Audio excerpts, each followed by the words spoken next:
Good afternoon, y'all. Thank you for being here.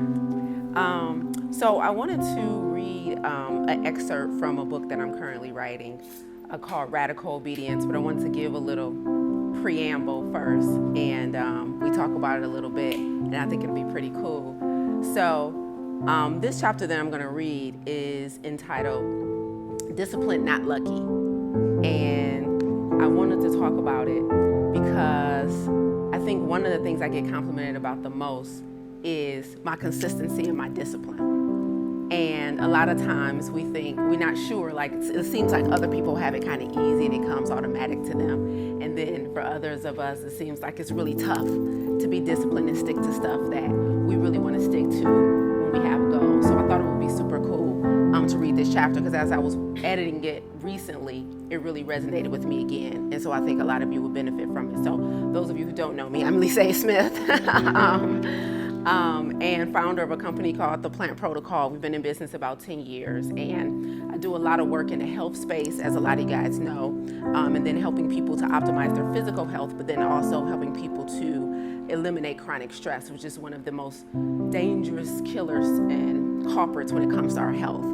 And so as we move into a season where we're really hyper-focusing on chronic stress for individuals, I think it's important to make sure we lay the foundation for a lot of these conversations.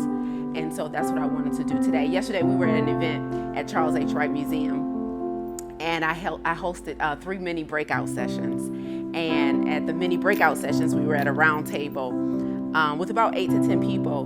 And in each one, I was talking to them about the dangers of chronic stress and how chronic stress kills. And a lot of them began to open up about some challenges they were having, and how hard it can be to do hard things and make tough decisions. Because a lot of times when we're trying to optimize our physical health, or when we're trying to get rid of challenges in our life, sometimes even though it's hurt and we're in pain, sometimes it's easier to stay the same because the unfamiliar could be very scary. And y'all know what I mean?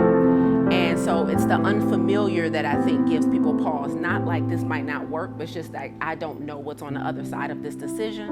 And so sometimes when your body is in a health crisis, or you have relationships that are staticky, or when you have financial situation that's causing you overwhelm, or when you have career stress, a lot of times, although you want it to change, that change can be very hard, and not because it's hard, but because it's unfamiliar.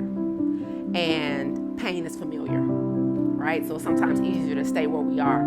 And I find that to be extremely saddening for a lot of us, because our health begins to deteriorate the longer we stay in situations that are causing us unhappiness, overwhelm, sleepless nights, right? And so deciding to stay in an uncomfortable situation just because it's familiar can be very dangerous to our life expectancy. And that is what takes acute stress to chronic. That makes sense, y'all?